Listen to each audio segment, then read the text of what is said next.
Greetings to one and all from the Holy Land, Holy Apple. We are on the 24th day of the second month of the year. It's called Iyyar. Don't get mixed up with February 5778. Today, with God's help, you're going to need a couple of seat belts. The title of today's class is, what type of skull cap does your Messiah wear? What type of Kipah, yarmulke, skull cap does your Messiah wear? We're going to be talking today, with God's help, about the time after the destruction of the Second Temple. Talking about Second Temple was destroyed in the year 70 CE, after the Common Era. And we're going to talk about the revolt of the Jewish people led by the famous Bar Kokhba, Rabbi Shimon, the son of Kosibah. So let's take it from the beginning. Rabbi Shimon Bar Yochai, he was with us last week on the 33rd day of the counting of the Omer period. Everybody, there were about 500,000 Jews that went up to the holy city up north in Miron, close to Safed, and celebrated there. It was unbelievable. I was able to get up there for the closing of the ceremonies. It's an amazing experience.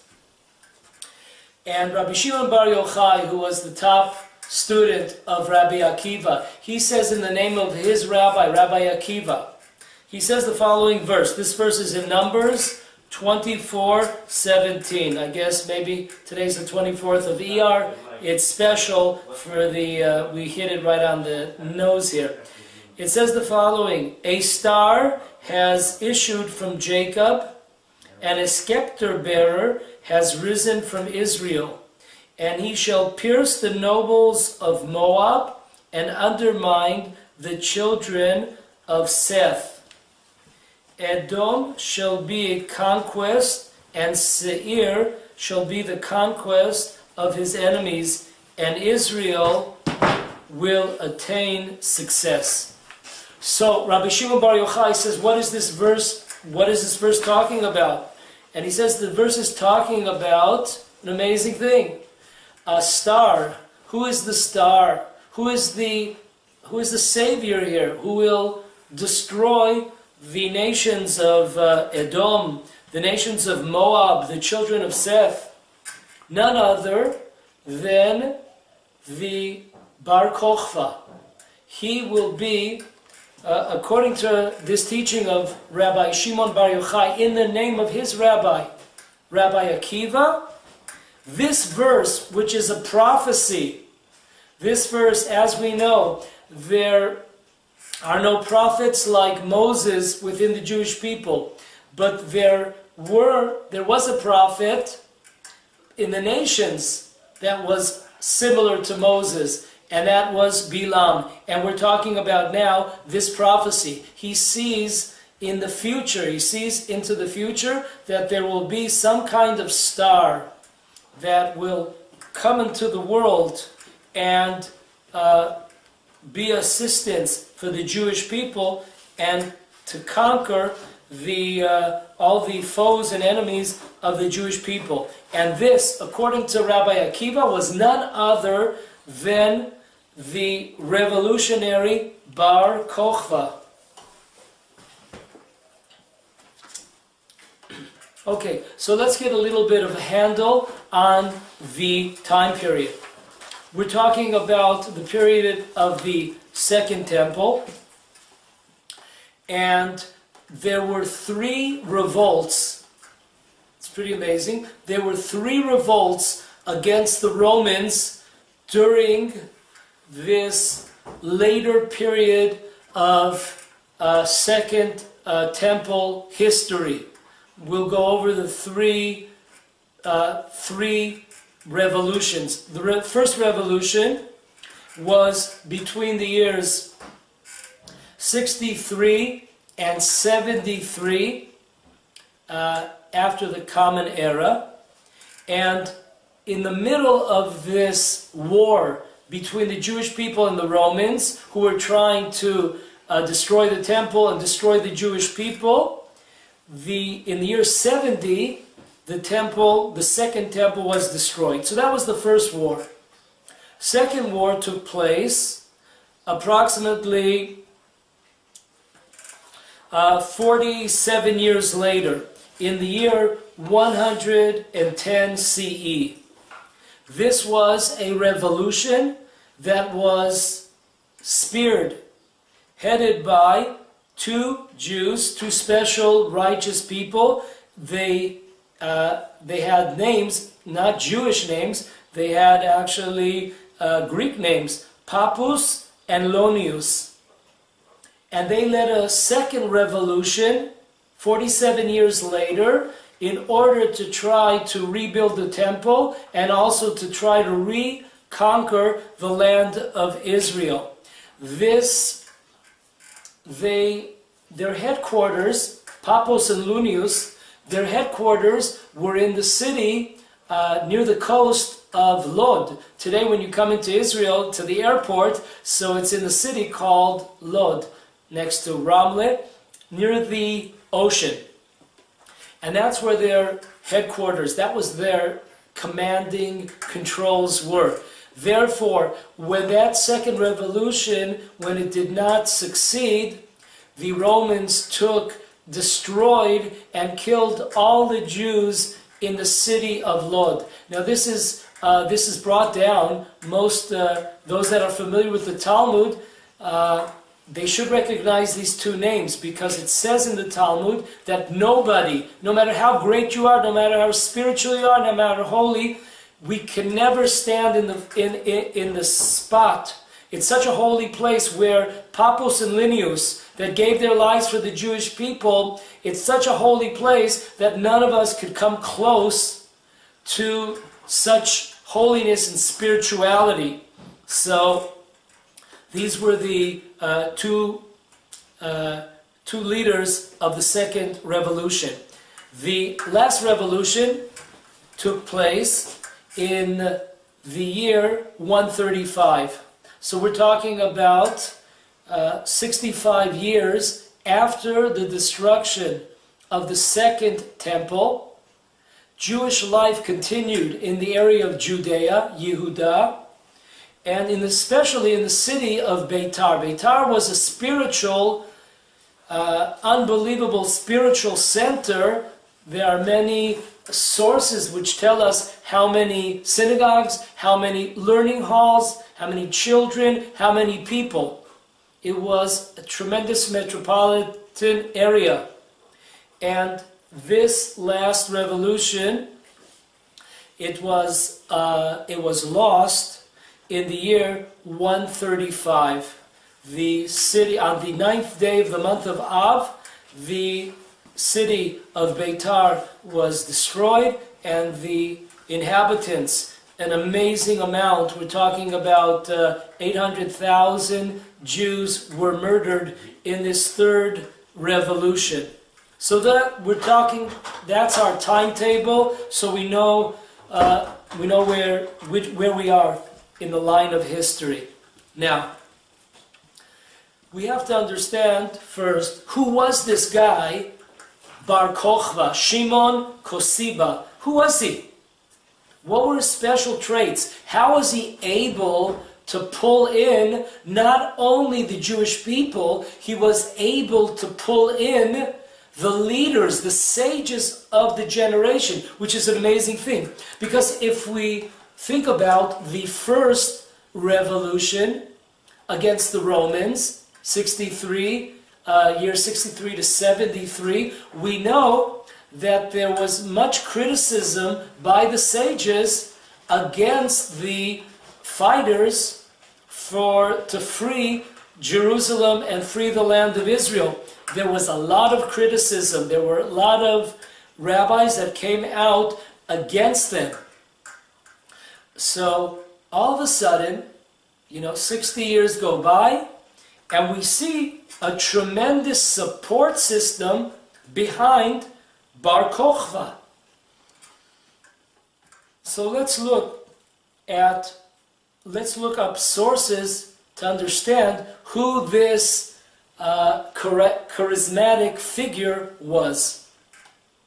Number one, he was a tremendous warrior and fighter, and he just was like one of these hero types.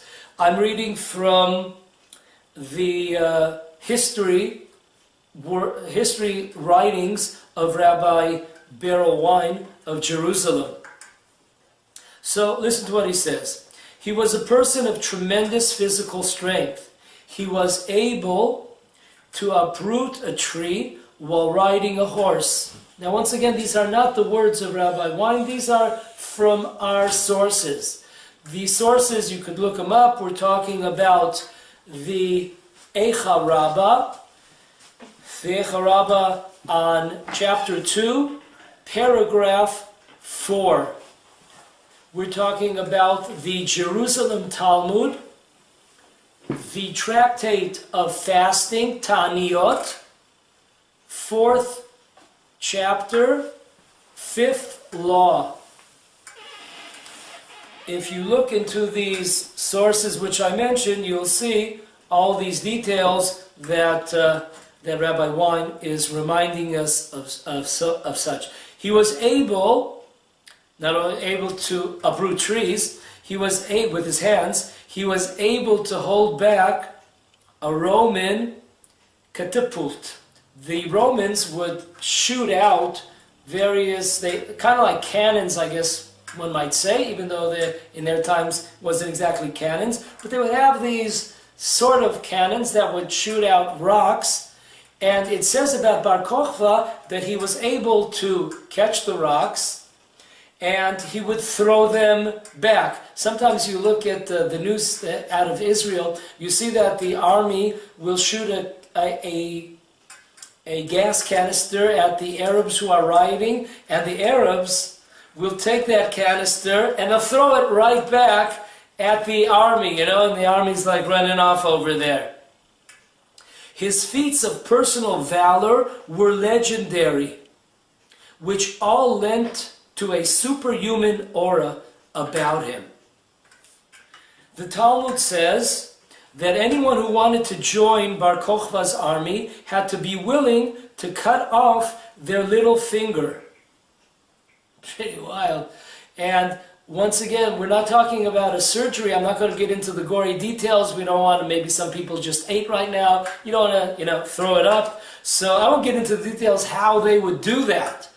But he had 200,000 soldiers who were missing a finger. And we're not going to get in exactly how that finger was lost. Anyways, after consultation with rabbis, which we'll get into later, he resorted to a different test. This was the test of, can you uproot a tree? We don't need those chainsaws, baby. We don't need, all this modern technology. We'll just take it, boom, right out of the ground. This is amazing. So the Talmud says, and the Iyyar says, that he had 400,000 men in his army. 200,000 were missing the small finger, the pinky, and there were 200,000 other men who were tremendous warriors who were able to uproot trees. Now, first of all, this is really amazing. I mean, these guys must have been eating their Wheaties, or I don't know if it was cornflakes or Cheerios. I'm not really exactly sure. But they were doing a lot of things right. They're probably staying away from the foods that we have today in our times, the GMOs and all this sprays. But this is really funny. You don't imagine. Rabbi Wein continues, by any measure, it was a large and fearsome Jewish army. As testified in Yigal Yadin's book about Bar Kochva, he was very charismatic, intelligent person, as well as religiously observant and a pious Jew. He was a natural leader. Now this is an important point because there are elements outside in the world that try to forge history. As we know, 200 years ago in Poland, there was a Jew who later became assimilated and a heretical Jew. His name was Hirsch Gretz. In Polish, they called him Heinrich Gretz. Heinrich Gretz, when he was younger, he even worked with a famous Orthodox rabbi, a rabbi named Rabbi Shimshon Raphael Hirsch, who was one of the major league players fighting against the reform movement in Europe. So he was working with him, this Heinrich fellow, Gretz, and he was responsible for Rabbi Shimshon Raphael Hirsch's writings and manuscripts.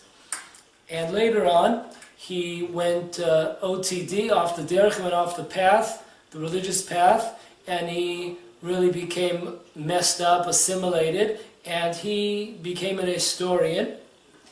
And in one of his books, he speaks about Bar Kokhba as being some kind of assimilated, secular type of Jew. Also the army of Bar Kokhba being secular types of Jew. Of course, in our sources we see that this was definitely a mistake. It was not so at all. It was exactly the opposite. We hear it, first of all, we know it from our sources. And number two, we have here Rabbi Wein, and we have a Yigal Yadin, who's not a religious fellow. He writes this clearly in his book, from his letters, from letters that they were able to find over the years, and many other testimonies. Okay, so he goes on, Rabbi Wein, talking about this time of history. Bar Kokhba came to the realization that the only way the Jews would get anything from the Romans would be to take it by force. He therefore organized a very large army and began the rebellion against the Rome, which lasted approximately 6 years. The rebellion lasted 6 years. So once again, as we quoted in the beginning, it ended in the year 135, so it started up in approximately the year 129 after what we call CE, Common Era. During 4 of those years, there was an independent Jewish state, which would be the last one for 2,000 years. Amazing thing. Bar Kokhba followed the same strategy that the Jews had followed in the first rebellion against Rome. He first reconquered the Galilee to cut the Romans off from the sea area. Now, if you're in Israel and you hear the sea area, you might not get what I'm talking about. We're not talking about sea. You know, in Israel, they have what they call the territories, Judea and Samaria. They have Area A, Area B, Area C. I'm not talking about sea. I'm not talking like sea as in cubs. I'm talking about the sea as in water. S-E-A, okay? So to cut off the Romans from the sea. Then he surrounded Jerusalem and forced the Romans out. He had active support of most of the rabbis, in contradiction to the first revolt for sure, and there's the question mark. The rabbis were more neutral in the second one, where we spoke about Pappus and Lunius. Their revolution in the year 110 was more neutral, and all of a sudden, during these 6 years of revolution, in the time of Bar Kokhba, the rabbis, Rabbi Akiva at the head, they not only supported, but they had crowned him Messiah of the Jewish people.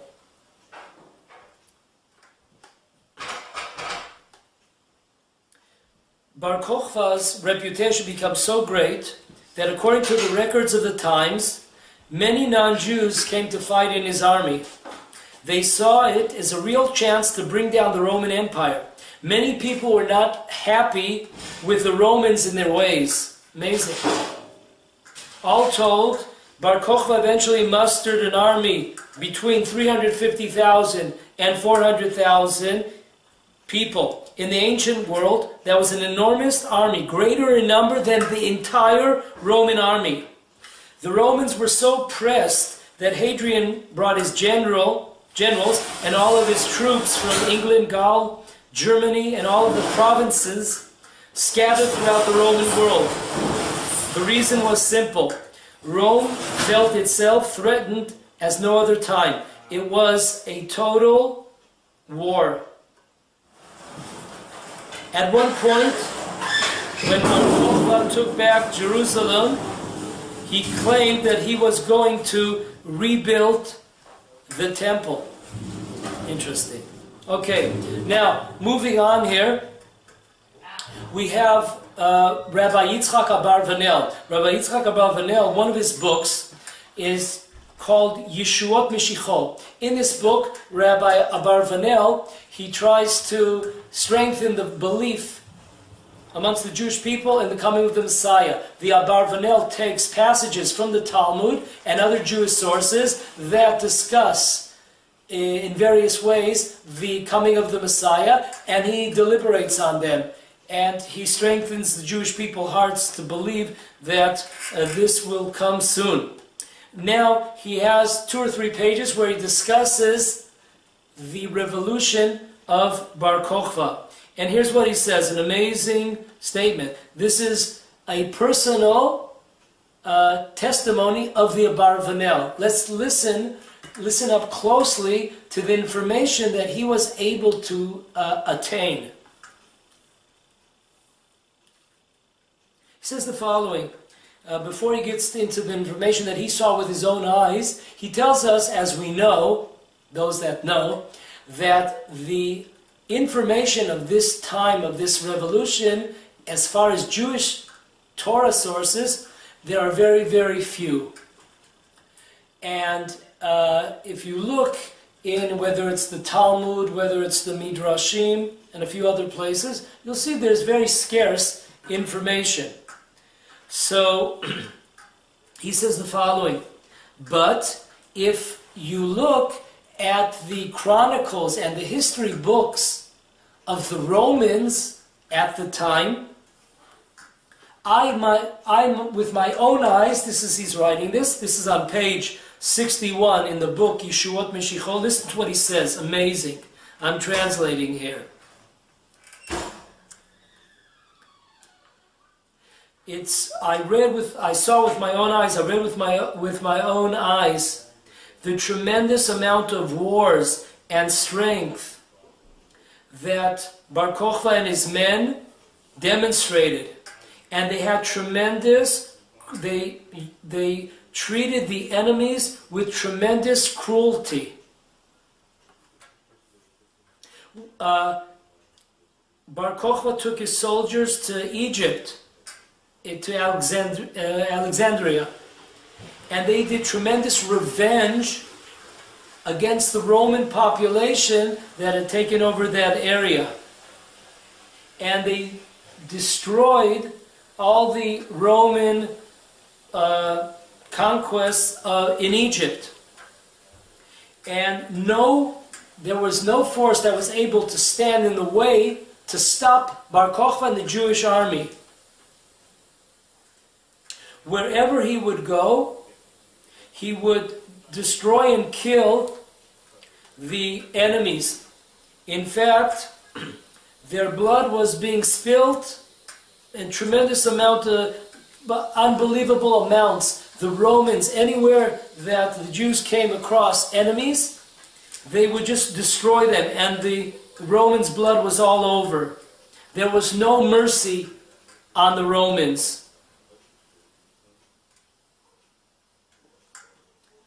And after, this is the Abarvanel saying this, after I read in Roman history books this period of history to see what an unbelievable force, what a power powerhouse Bar Kokhba and the Jewish army was, it's understandable, he writes, that such a figure like Bar Kokhba could be thought and accepted as a Messiah, because he was just going everywhere and destroying the Romans.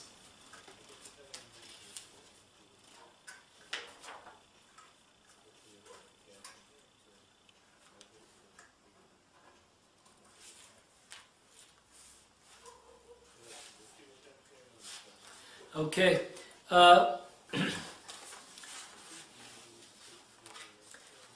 We see here that the strength of the Jewish army and the fear that they put into the enemies, this was, as we will see later, the Romans were really on the verge of capitulation, of giving up.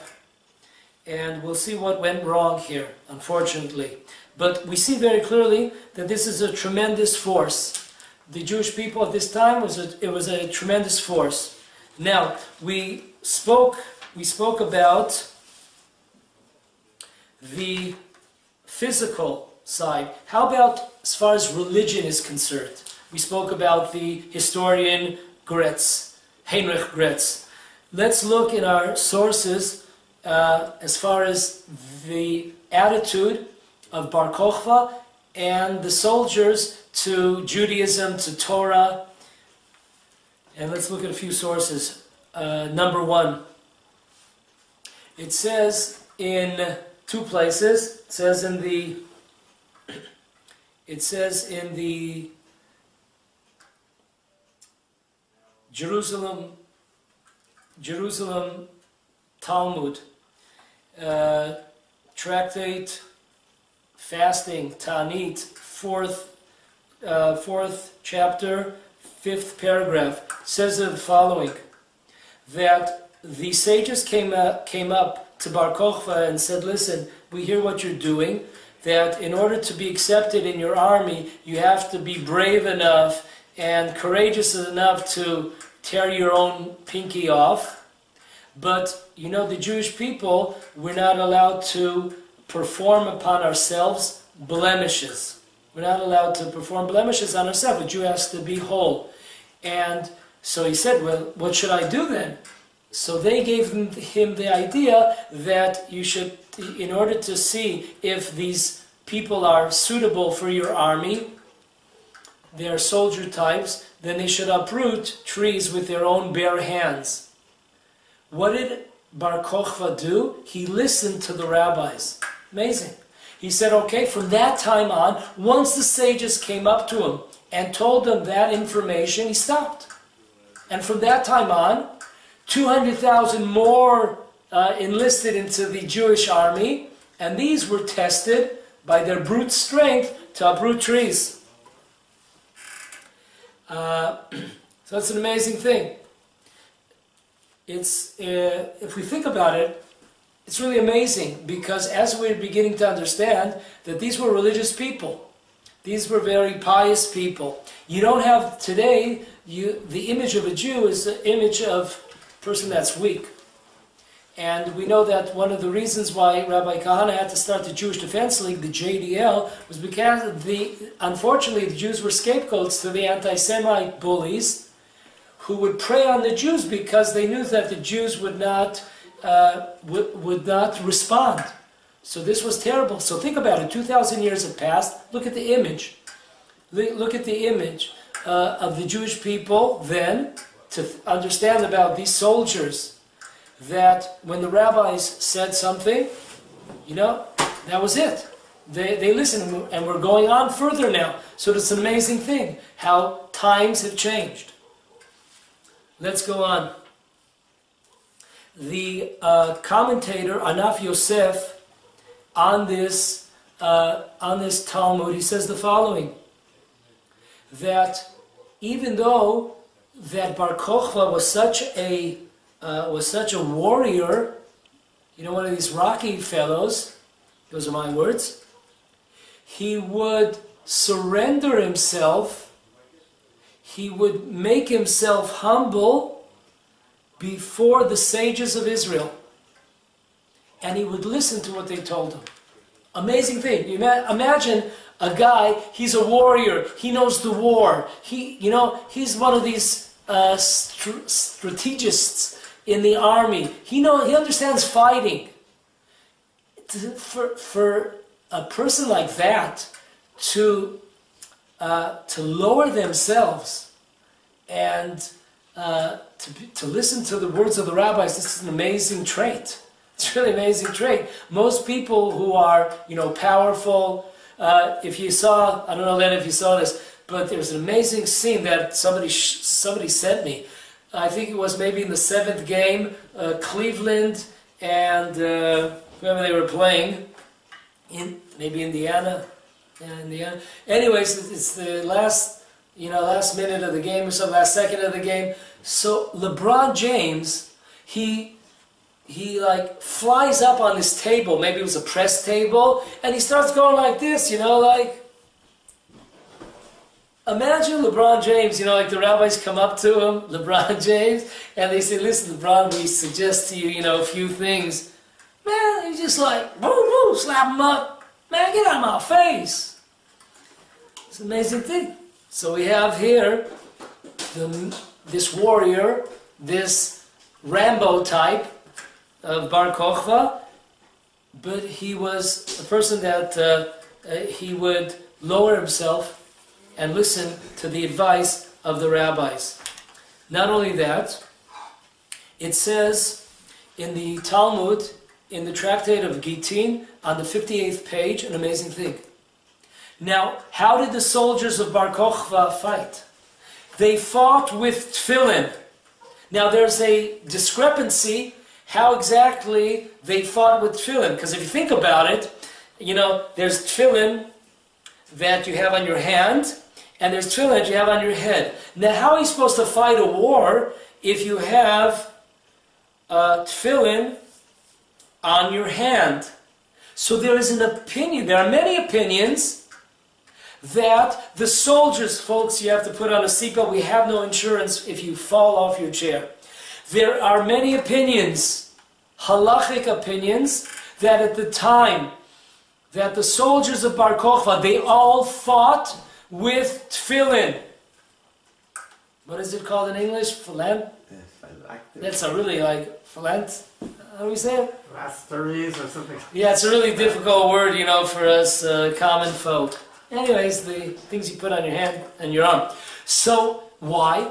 So there are opinions that say that they put both the tefillin for your hand and the tefillin for your head on their head in order that their arms would be free. Now, how can you do this? Can you imagine, you walk in tomorrow to the synagogue, and there's some dude, man, he's putting on, the tefillin of his hand, he's put on his head, and then he put his head on his head. You got, 2 heads are better than one, maybe, we could say, don't know. But that would be pretty unusual, you would stop! Freak out. So the Talmud tells us that the Talmud says we know that there is room on a person's head for two pairs of tefillin. That's why if you go see the secret type of Jews, the Kabbalistic Jews, they have, many times you won't notice it because they have this gigantic, one of these gallon type of skull caps on, so and their tefillin is below it, so you can't see what's going on underneath that big sucker of a kipah, of a skull cap. But they put on 2 pairs of tefillin in one shot for the entire prayers. We're talking the morning prayers. You'll see if you ever go up to one of these Kabbalistic Jews, you'll see that. So in the times of the wars and the revolution of Bar Kochva's men, every one of the soldiers wore tefillin. And according to many opinions, they would put the tefillin of their hand on their head, so they had 2 pairs of tefillin, so to speak, on their head. Amazing. So it says in the Talmud on the page of Gittin 58, an amazing thing, that they found in the city of Beitar an unbelievable amount, like hundreds of thousands of these pairs of tefillin, that when the Jews were murdered, they were murdered with their tefillin on.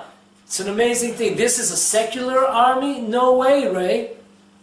Not only that, they found letters that Bar Kochva, the leader, would send. Every year he made sure to send all the Jewish soldiers, the 4 species, around the time of Sukkot, the tabernacle holiday. He would send to the camps, the military camps, he would send to all the soldiers, he would send the 4 species, the Arbat Aminim.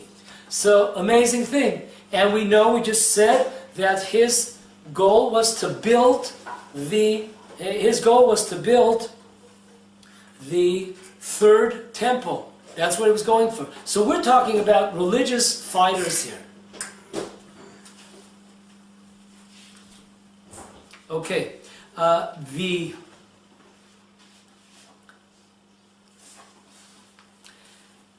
We will start, I don't know how long we're going to go here, but we will start with a tremendous contradiction in the Rambam. Tremendous contradiction in the Rambam.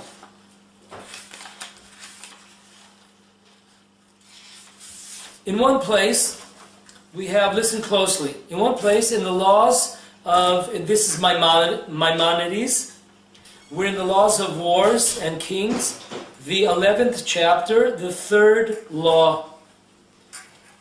Translating, it says the following: do not think that the Messiah has to perform any miracles, any, hocus pocus kind of stuff. Don't think that the Messiah has to resurrect the dead. Anyone that says this is a idiot. That's the words of the Rambam, a tipesh. This is not so. The Messiah does not have to perform miracles, hocus pocus, does not have to resurrect the dead. None of this miraculous stuff. Why? What's our proof? Rabbi Akiva is our proof. Why? Because Rabbi Akiva was the greatest of all the rabbis in the time of the Mishnah, in the time of the Talmud. And he was the supporter. He was the supporter of Bar Kochva and the Jewish revolt against the Romans.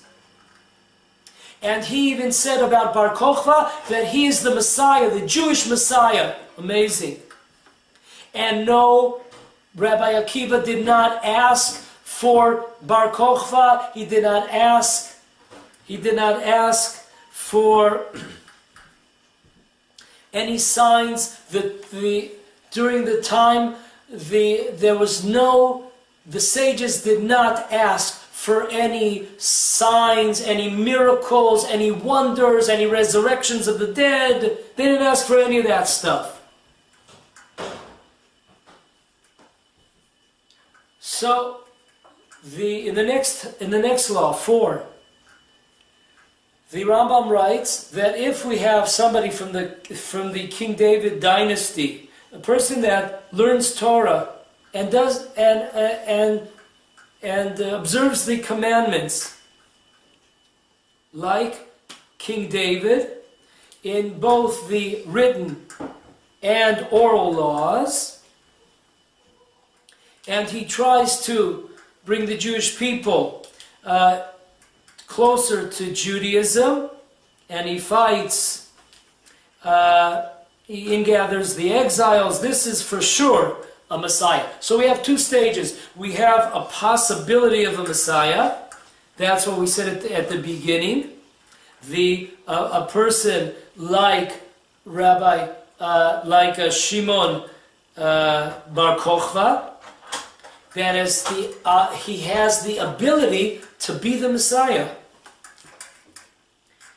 And on the other hand, in a different place in the Rambam, listen to this. we have in the laws of repentance, the 9th chapter, Law 2, says the following: the Jewish people and the prophets and the sages have always yearned for the times of the Messiah. Why is that? Because at the times of the Messiah, there will be tremendous amount of knowledge, spiritual knowledge in the world. And why? Who's going to teach us the spiritual knowledge? This is going to be the King Messiah. He will come from the King David dynasty. He will be a person of tremendous wisdom, like more so than King Solomon, and he will be a prophet close to Moses. And therefore he'll teach the entire people tremendous Torah. So this is very interesting, because Bar Kokhba was a religious person, of course, as we see. He was a person that listened to the rabbis, to the scholars. However, he was not on the level of spiritual knowledge that King Solomon was on. He was not on a prophetical level that Moses was on. More than Solomon and the same level as Moses, that's the Messiah. So what's going on over here? What's going on over here? Seems to be a in-your-face kind of contradiction of two sources. So on one hand, we see in the first source that Maimonides is telling us that we don't need any miraculous, we don't need any miracles, we don't need any resurrections, any wonders. And he gives an example as Rabbi Akiva believing and the Jewish people believing that Bar Kokhba was the Messiah of the Jewish people. So here we have an example of a person that had the ability to be a Jewish Messiah. He does not fit what the Maimonides himself says in the laws of repentance, that he has to be on just a tremendous spiritual level. It wasn't him. He was religious. He was pious. He was very modest. True. So how exactly do we rectify the situation? Another contradiction, and we'll hold it right over here for next week, God willing, is the following. This Maimonides that I quoted from the Laws of Wars and Kings, chapter 11, Law 3, when the Rambam says, when Maimonides said that we do not need any miracles, or we do not need any signs, we do not have to give any tests to the Messiah to see if he's real, right, the Ravid says on this Rambam, what's going on over here? Did Maimonides forget what it says in the Talmud? If we look up the Talmud on the Laws of the Courts, Sanhedrin, Tractate Sanhedrin, on page 93, side B, there's a verse that's taken from Isaiah 11 that talks about the anointed one, the Messiah, the Savior of the Jewish people. He has to be a person that the Spirit of God is on them, that he's a person of wisdom, he's a person of tremendous strength. And then there's a dispute between Rava and Rabbi Alexandri. What does this verse actually mean? Why? It says that he has to, the Messiah, the anointed one, has to be a person that you could smell by him fear of God. Now, what does that expression mean? You could smell the fear of God in such a person. So there's a dispute between the two. Rabbi Alexandri says, what does it mean? What does it mean that the word lahariach, to smell, it says, it doesn't mean to smell.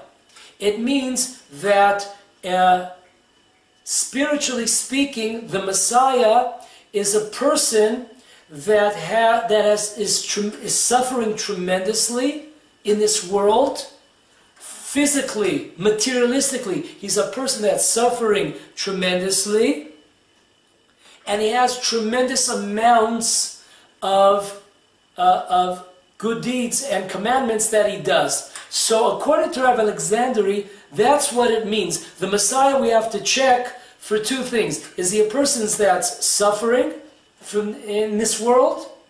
Is he a person that's laden with tremendous amounts of good deeds and commandments that he does? On the other hand, Rava disagrees. And he says what? That if you want to be the Messiah, the test for the Messiah is that he has to be able to decide law, decide cases of judgment in courts by smell. By smell. Now we're not going to get in why Dafka smell, but it has something to do with Adam and Eve. Something to do with Adam and Eve. This was one sense that was not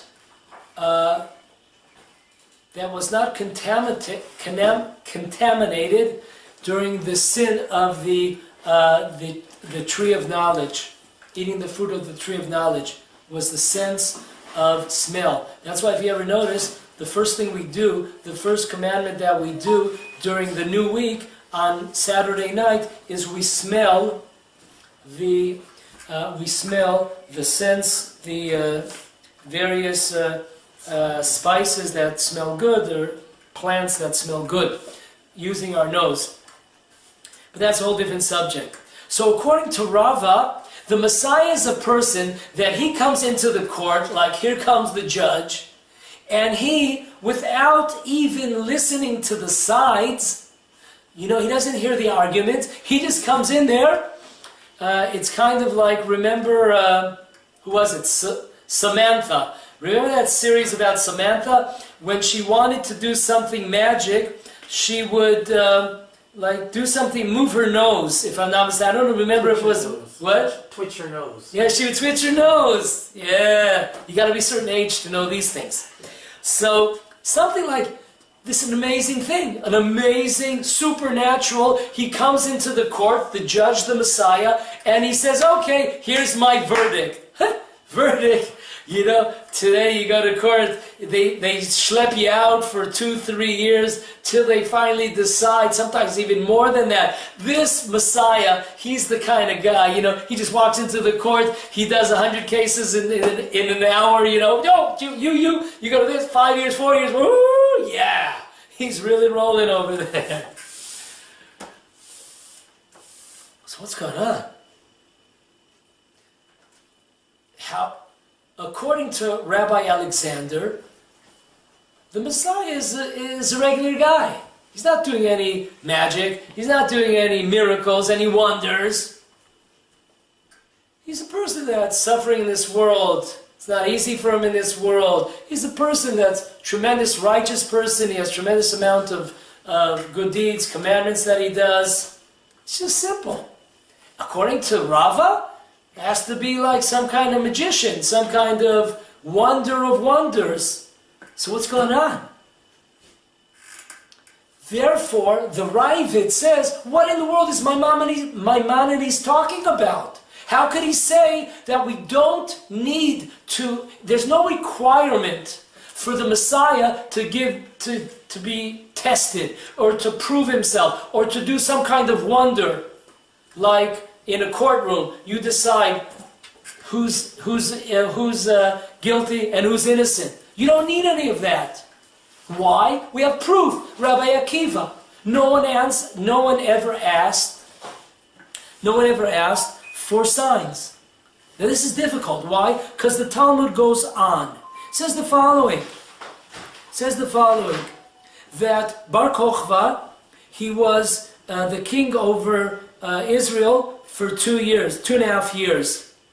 The rabbis, the sages, came up to him and said, he came up to the sages and said, I am the Messiah. Bar Kochva says, I am the Messiah. He comes up to the sages. And they said, you know what? And then no problem, we'll believe you. But we're going to give you a test. And they brought some kind of case in front of Bar Kokhba, and they say, we want to hear what's your decision on this case, without hearing the sides, arguments. You just decide. When they saw that he was not able to do that, it said that he was killed, or he died, or they killed him. We'll get into that later on. But very unusual. What happened to Maimonides? Maimonides, don't you remember what this Talmud mentioned in Sanhedrin, 93rd page, side B? What happened to that? They asked him to perform a miraculous act. When he was unable to come through, either they blew him away, or maybe the Gentiles blew him away, but that was it. So what in the world is the Rambam bringing down in his book of laws? This is not ideas, it's laws. What in the world is going on? Rabbi Akiva. We have to understand what we started the class with. In the name of Rabbi Shimon Bar Yochai, in the name of his rabbi was Rabbi Akiva. He mentions that this star that the book of Numbers talked about, that there will come a tremendous star, a light upon the Jewish people, who will destroy Moab, who will destroy the children of Seth, who will destroy Edom. Even after the fact where it was seen that, that Bar Kokhba wasn't exactly the Messiah, Rabbi Akiva did not change his opinion till all the way through. He continued believing that Bar Kokhba was the Messiah. Amazing. Even after all of this stuff that was going on, he still believed after all was proved, quote unquote. So what's going on here? How did Rabbi Akiva keep on believing? It seems like we proved that he was a fake. It seems like Rabbi Akiva made a mistake. So what in the world is Rabbi Akiva continuing picking up and saying this is our Messiah? And why is the Maimonides, why is he telling us the law that this is an example of who the Messiah is? So we have all these contradictions here. We have a contradiction within Maimonides. What kind of personality is the Messiah? Is he some spiritual great, some guy like Moses, like King Solomon, or is he a simple person like Bar Kokhba? And we have within the various sources, we have the discrepancy. Was he killed? Was he given this test, or was he not given this test? Stay tuned next week, God willing.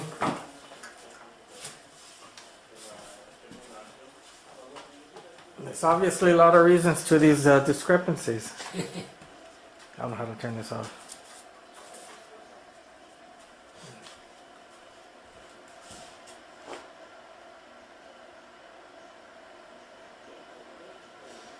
Where's the boss?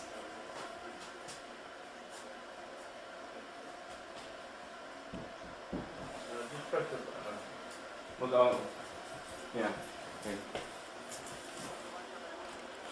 Right there.